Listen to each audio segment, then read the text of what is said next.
ஏன் வள்ளலார் கடவுளோடு இணைத்து மனசை மிரட்டுறாரு தெரியுமா? நீங்க தனியாலாம் மிரட்டினா அது ஓடாது. சில நேரங்களில் சிலரை நம்ம மிரட்டி ஓட வைக்கணும்னா கூட 4-5 பேரை கூட்டு வந்தாதான் அவங்க பயப்படுவாங்க. வள்ளலார் யாரை கூட்டு வராரு? அருட்ஜோதி ஆண்டவரை கூட்டு வராரு. வள்ளலார் என்ன சொல்றாரு மனசுக்கிட்ட? நான் யார் பையன் தெரியுமா? யார் பையன்? ஞான சபைக்கு நல்ல புள்ள. அப்புறம் ஞான சபை தலைவனுக்கு பெரிய புள்ள. மனசு போச்சா? போல. ஏன்? அது நம்மளை விட மோசமானதில்ல, நிக்கிது போல. வள்ளலார் பார்த்தார். கடைசியா ஒன்று சொல்றார், அது ஓடிடுச்சு. என்னன்னு? பாய் மனம் என்று உரைத்திடும் போர் பாராய் முருட்டு பயலே பல்பொறியாம் படுகாலி பயல்கள் எல்லாம் கூடி. டக்குன்னு கேட்டீங்கன்னா ஏதோ யாரோ திட்டுறாங்க, அந்த காலத்து சொல்.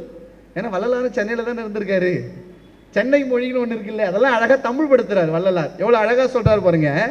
பல பொறியாம் படுகாலி பயல்கள் எல்லாம் கூடி செய்மையினும் அண்மையினும் திருந்தோடி ஆடி இயங்காதே ஒரு வாரத்தை திருவார்த்தை என்றே ஆய் உற கொண்டு அங்கு நீ அடங்கிலேயேல் உனைதான் அடியோடு வேறு அறுத்துடுவேன் பெற்றவன் தன் செல்வாக்கு பெற்ற பிள்ளை நான். எங்க இப்ப அடுத்து என்ன சொல்றாருன்னா, என் அப்பாவுக்கு என்ன செல்வாக்கு இருக்கோ அந்த செல்வாக்கு எனக்கும் இருக்குன்னு சொன்ன உடனே மனசு போயிடுச்சு.